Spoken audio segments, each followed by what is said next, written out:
En el nombre del Padre, y del Hijo, y del Espíritu Santo. Amén. Shalom HaMashiach. Bienvenidos a esta lectura y reflexión del cuarto domingo de Cuaresma, ciclo B.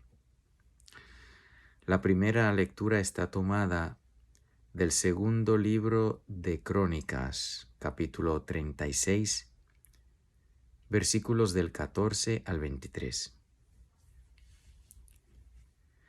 También todos los jefes de los sacerdotes y el pueblo multiplicaron sus infidelidades, imitando en todo las abominaciones de las naciones.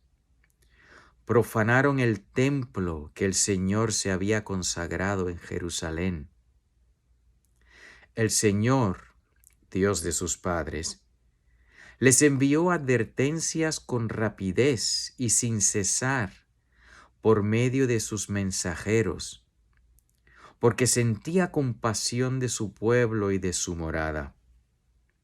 Pero ellos hicieron burla de sus mensajeros, despreciaron sus palabras y se mofaron de sus profetas, hasta que la ira del Señor contra su pueblo alcanzó un punto tal que ya no hubo remedio.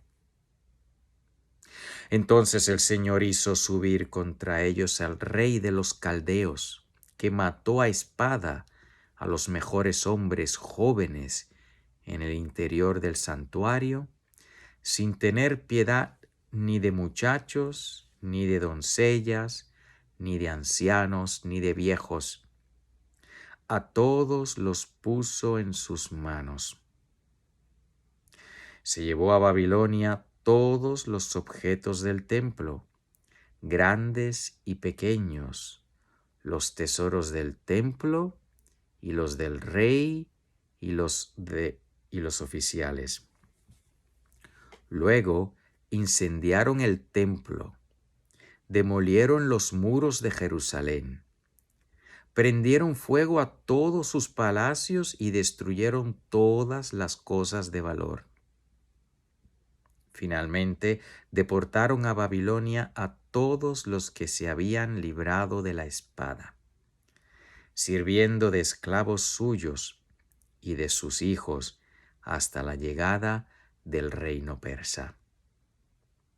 Así se cumplió la palabra del Señor pronunciada por Jeremías: hasta que el país llegue a disfrutar los sábados perdidos, vivirá en un sábado prolongado durante los días de la desolación, en concreto 70 años. El año primero de Ciro, rey de Persia, en cumplimiento de la palabra del Señor por boca de Jeremías, el Señor movió el espíritu de Ciro, rey de Persia, que proclamó por todo su imperio de viva voz y por escrito el siguiente edicto. Así dice Ciro, rey de Persia: el Señor, Dios de los cielos, me ha entregado todos los reinos de la tierra. Él mismo me ha encomendado construir en su honor un templo en Jerusalén, que está en Judá. El que de vosotros pertenezca a ese pueblo, que el Señor su Dios esté con él y que suba.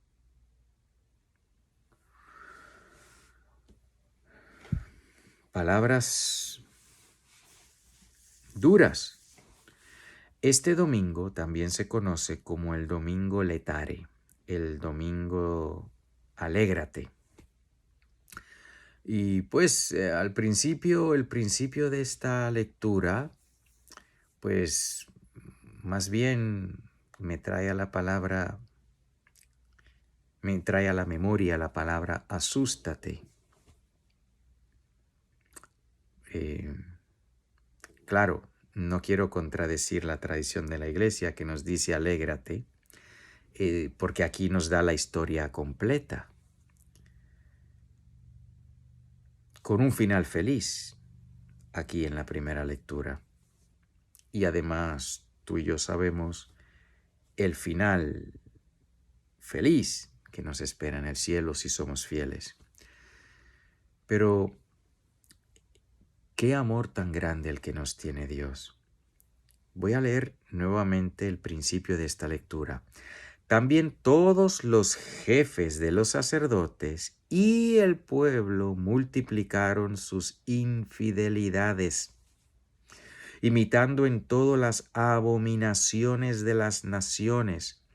Profanaron el templo que el Señor se había consagrado en Jerusalén.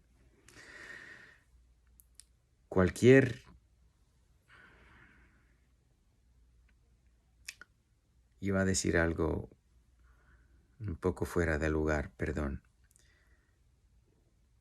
Estas palabras que hemos escuchado sí guardan relación con lo que estamos viviendo ahora mismo.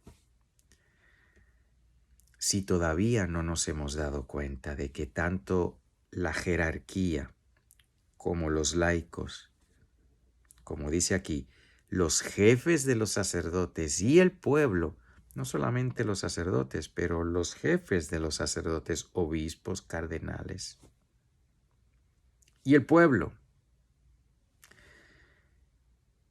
hemos multiplicado las infidelidades. Sí, pues está claro.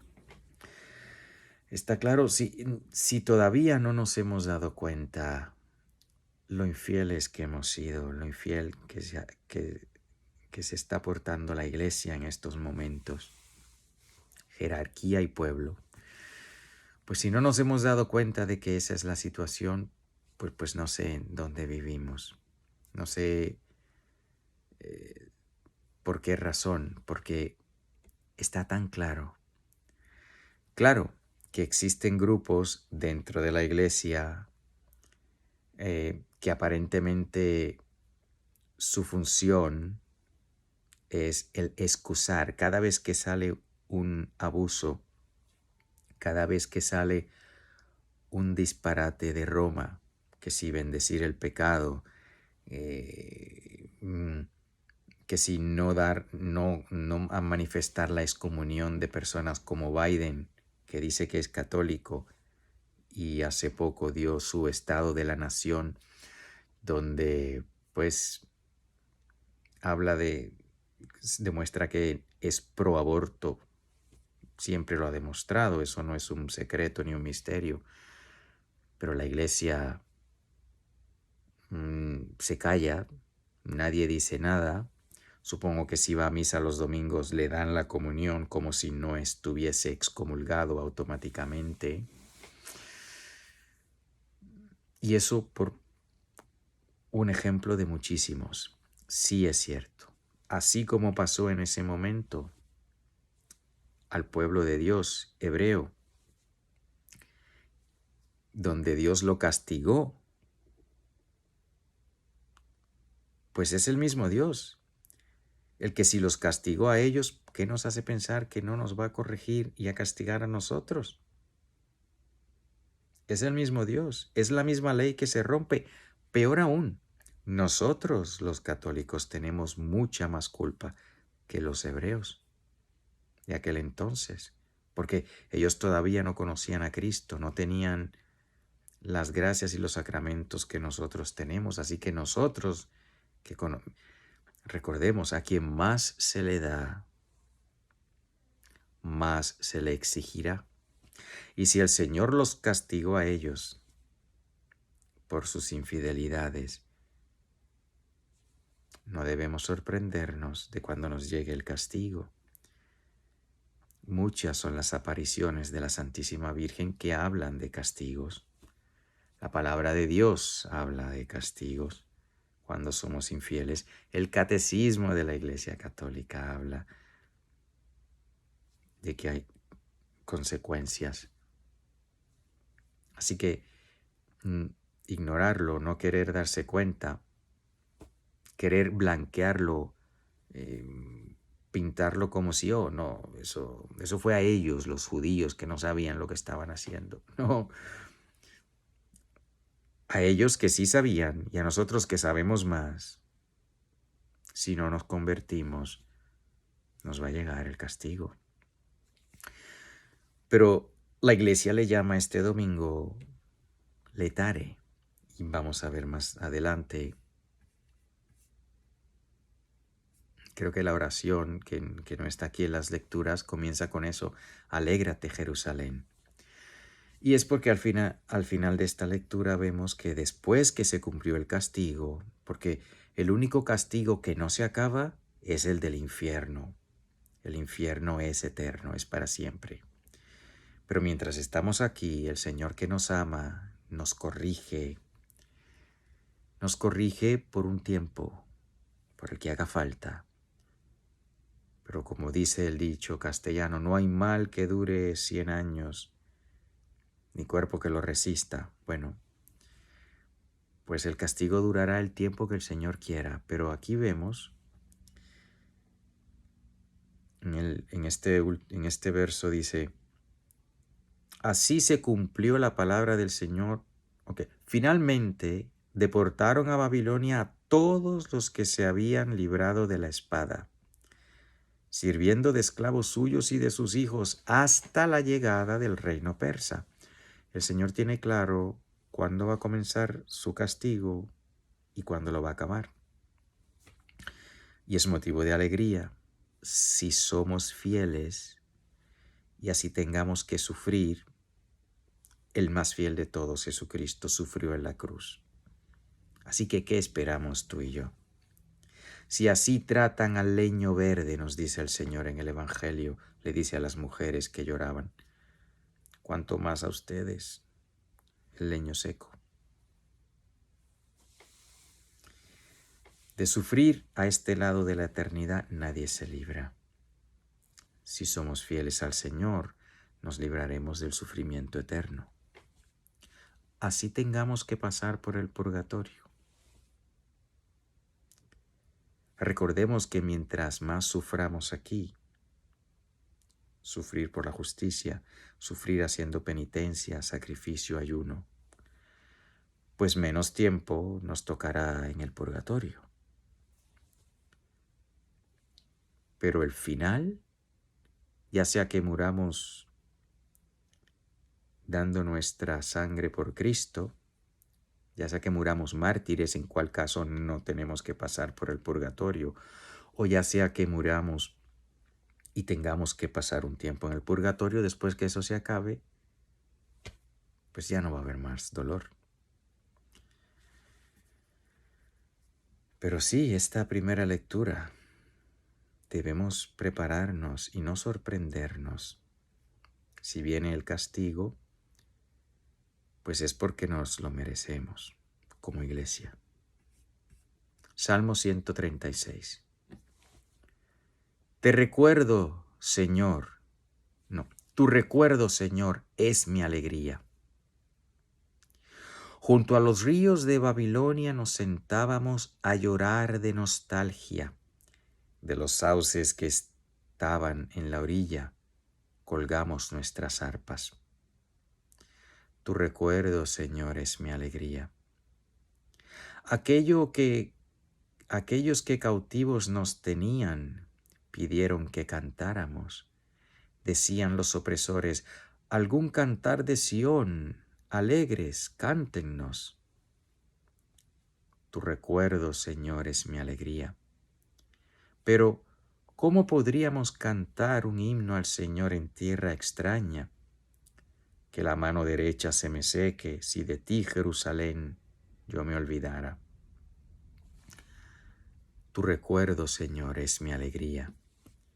Que se me pegue el paladar a la lengua, Jerusalén, si no te recordara.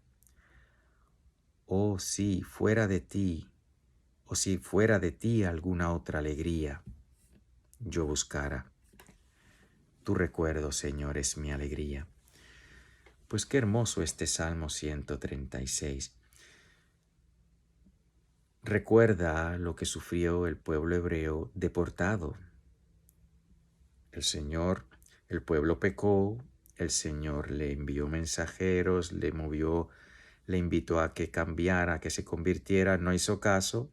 El Señor los castigó fuertemente con la destrucción de Jerusalén, del templo, con la deportación a Babilonia, y el consuelo del pueblo durante el castigo fue el recuerdo de las cosas que Dios había hecho,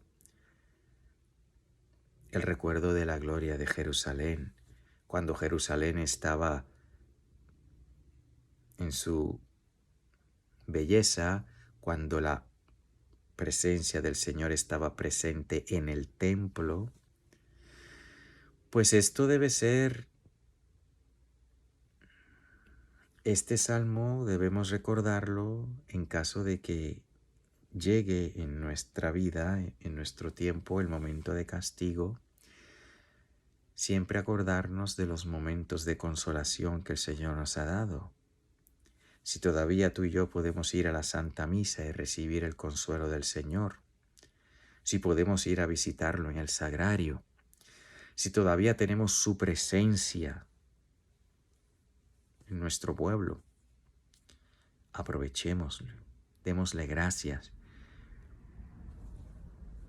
y disfrutemos esos momentos, porque si llega el momento en que ya vuelvan a cerrar las iglesias, ya no podamos recibir el Santísimo Sacramento, o que, como dicen algunas profecías, si llegara eso a suceder, profecías bíblicas, cuando dice que llegará el momento que abolirán el sacrificio perpetuo, cuando ya la misa no sea válida. Si eso llegara a pasar en nuestro tiempo y nos encontremos sufriendo en el destierro, pues recordemos este salmo, recordemos al Señor. Por dura que sea la pena, por fuerte que fuera el castigo, si estamos en paz con Dios, lo podremos llevar. El Señor nos está preparando con estas lecturas de Cuaresma. Nos está preparando porque la Iglesia, como enseña el Catecismo de la Iglesia Católica, antes de la segunda venida del Señor, tiene que seguir a su Señor en su pasión y muerte. No nos debe sorprender que la Iglesia tenga que sufrir. Y mientras más fiel es la Iglesia, mientras más fiel somos nosotros, más grande el sufrimiento. La Santísima Virgen es considerada corredentora, aunque no sufrió físicamente en la cruz. Estuvo al pie de la cruz, sufriendo al ver a su Hijo sufriendo tanto. Y como el amor de ella es más grande que el amor de todos los seres capaces de amar, todas las criaturas capaces de amar juntas, el amor de la Santísima Virgen es más grande que eso, pues su sufrimiento es igualmente más grande. Porque el sufrimiento lleva correlación al amor. Quien más ama, más sufre.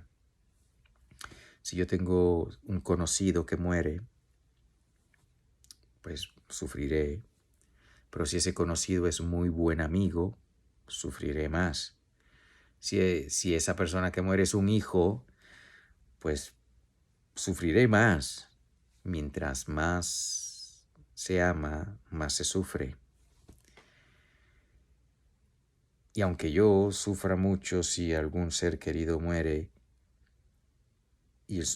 puesto que el sufrimiento está correlacionado al amor, pues aquella criatura que ama más que ninguna otra criatura, pues sufrió más al ver a su divino Hijo en la cruz. Por eso ella es corredentora. Pero si la Santísima Virgen, que no cometió pecado, pasó por eso, si el Señor, que es divino y no cometió pecado, pasó por el sufrimiento, y nos enseña el Catecismo que la Iglesia tiene que pasar por el sufrimiento.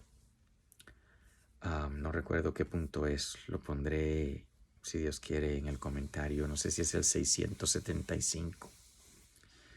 donde nos dice que la iglesia tiene que seguir a su maestro en el sufrimiento, pues no nos debe sorprender. Debemos estar preparados y la única manera de prepararse es fortaleciendo nuestra unión con el Señor. Porque pues fuera de Él, ¿qué tenemos? Desesperación. Pero en Él tenemos el consuelo y la paz. Segunda lectura de la carta de San Pablo a los Efesios, capítulo 2, versículos del 4 al 10. Pero Dios, que es rico en misericordia, por el gran amor con que nos amó, aunque estábamos muertos por nuestros pecados, nos dio vida en Cristo. Por gracia habéis sido salvados, y con Él nos resucitó y nos hizo sentar en los cielos por Cristo Jesús, a fin de manifestar a los siglos venideros las abundantes riquezas de su gracia, por su bondad con nosotros por medio de Cristo Jesús. Así pues, por gracia habéis sido salvados mediante la fe, y no procede de vosotros, puesto que es un don de Dios, es decir, no procede de las obras para que nadie se gloríe, ya que somos hechura suya, creados en Cristo Jesús, para hacer las obras buenas que Dios había preparado para que las practicáramos. Pues aquí resume San Pablo en la carta a los Efesios la gran realidad. La grande realidad de que somos concebidos en pecado. En pecado me concibió mi madre, dice David, por el pecado de Adán y Eva que hemos heredado. Pero que así estando muertos en el pecado, siendo enemigos de Dios, Dios nos salvó. Vino al mundo para salvarnos. Y podemos recibir su perdón, podemos recibir la gracia, podemos recibir la vida de la gracia y merecer el cielo por Él.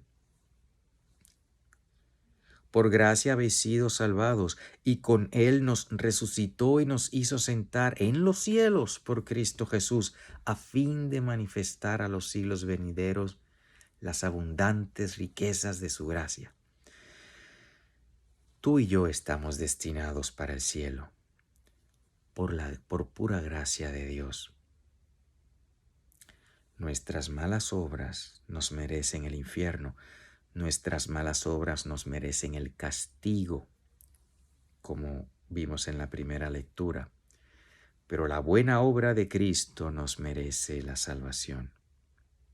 Ahora bien, nuestros hermanos separados malentienden esto diciendo, bueno, pues es cierto que dice aquí, por gracia habéis sido salvados mediante la fe y no procede de vosotros. Claro que no. La salvación viene de Cristo, puesto que es un don de Dios. No, nada de lo que nosotros podamos hacer nos puede merecer la salvación. Pero fíjense lo que dice el siguiente verso. Ya que somos hechura suya, creados en Cristo Jesús para hacer las obras buenas que Dios había preparado para que las practicáramos. Nuestros hermanos separados concluyen erróneamente, puesto que no es por obra mía que me salvo, pues no tengo nada que hacer. No, no es así. Porque fuimos creados para hacer obras buenas, como dice aquí, creados en Cristo Jesús para hacer las obras buenas. La salvación es una gracia, es un don gratuito. Pero debo ser agradecido, debo aceptar esa gracia. Si yo acepto la gracia y correspondo a las gracias, inspiraciones que Dios me da, y realizo obras buenas, no para gloriarme, sino para responder a la gracia de Dios. Si respondo a la gracia de Dios y acepto su salvación, estoy haciendo lo que Dios quiere que haga y mereceré premio y no castigo. Pero si rechazo la gracia de Dios, si obro el pecado en vez del bien, pues seré merecedor de castigo.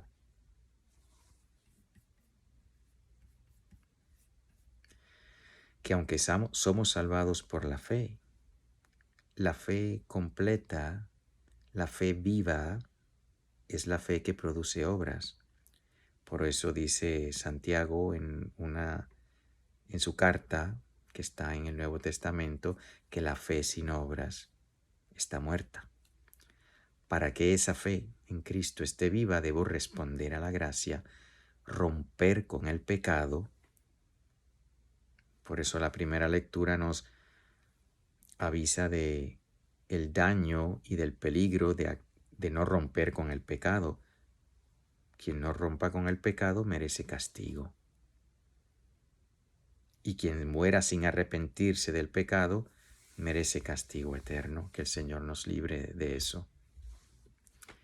La última lectura del Evangelio según San Juan, capítulo 3, versículos del 14 al 21. Igual que Moisés levantó la serpiente en el desierto, así debe ser levantado el Hijo del Hombre, para que todo el que crea tenga vida eterna en él. Tanto amó Dios al mundo, que le entregó a su Hijo unigénito, para que todo el que cree en él no perezca, sino que tenga vida eterna. Pues Dios no envió a su Hijo al mundo para juzgar al mundo, sino para que el mundo se salve por él. El que cree en él no es juzgado, pero quien no cree ya está juzgado, porque no cree en el nombre del Hijo unigénito de Dios. Este es el juicio, que vino la luz al mundo, y los hombres amaron más las tinieblas que la luz, porque sus obras eran malas. Pues todo el que obra mal odia la luz y no viene a la luz, para que sus obras no le acusen. Pero el que obra según la verdad viene a la luz, para que sus obras se pongan de manifiesto, porque han sido hechas según Dios. Sí, está claro que no podemos merecer por nuestras acciones. Jesucristo mereció nuestra salvación, pero mi respuesta a Él exige que obre sus obras.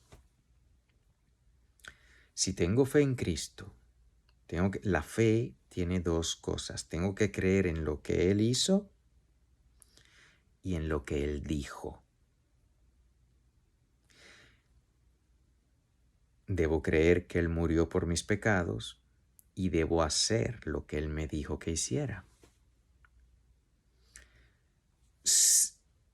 Por las obras mereceremos o infierno o gloria.